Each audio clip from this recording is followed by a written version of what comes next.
কিছু কিছু রেসিপি দেখতে সাধারণ হলেও খেতে কিন্তু অসাধারণ রকমের স্বাদ হয়। হ্যালো সবাইকে, সবাইকে শুভ সকাল। সবাই কেমন আছেন? আশা করি সবাই ভালো আছেন। আমরাও মোটামুটি ভালো আছি।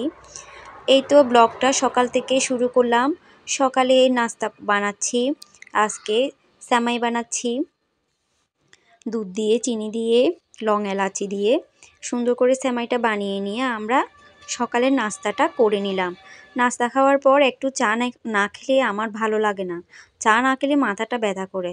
চাটা খাওয়ার পরে এই তো আমি একটু দুষ্টামি করতেছি। দুষ্টামি বলতে একটু ঢং করতেছি, আপনারা আবার কিছু মনে করিয়েন না। মেয়েটা গান করতেছে, ও বলতেছে আমি নিজে নিজে ভিডিও করব, তো নিজে নিজে ভিডিও করতেছে। ভিডিওর অবস্থা দেখুন, পুরো চেহারাটাই দেখা যাচ্ছে না। তো এগুলো করার পর অনুশ্রীকে পড়াতে বসালাম। ও পড়াটোরা শেষ করে বলতেছে মা খিদে লেগেছে, আমাকে ভাত খেতে দাও। তো ওর জন্য একটা ডিম ভাজি করলাম। সকালবেলা ডিম ভাজি, আলু ভাজি এগুলো করে ওকে ভাত খেতে দিই। তো ডিম ভাজি করতে গিয়ে তো ডিম ভাজিটাকে আমি 2 ভাগ করে ফেললাম। এটা রিলের জন্য করেছিলাম।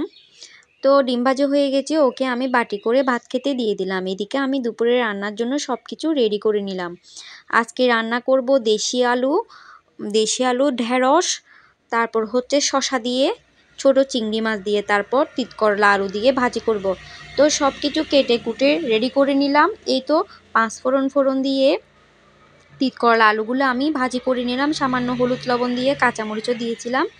তারপরে এই তো ছোট ছোট করে গোল গোল করে আলু কেটে অনুষ্ঠির জন্য ভাজি করে নিলাম। ও আলু ভাজি খেতে চেয়েছিল, তো তিতকরলা আলু ভাজিগুলো কম খাবে, তার জন্য ওর জন্য আলাদা করে আলু ভাজি করলাম। আলু ভাজি করা শেষ, এবার রান্না করে নিব। এই যে ক্যামেরার পিছনের অবস্থা দেখেন, আমি এরকমভাবে চুলাটা মুছতে থাকি, কারণ এখানে তেলের ছিটা পড়ে চুলাটা একদম বাজে হয়ে যায়।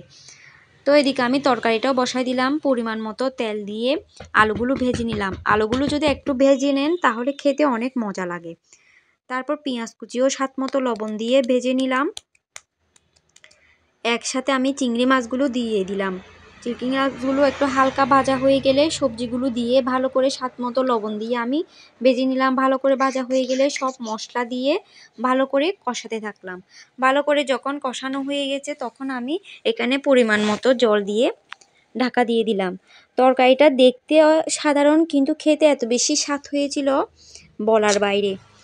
প্রতিদিন যতটুকু ভাত খাই না, এই রেসিপিটা দিয়ে আরও বেশি ভাত খাওয়া হয়েছিল।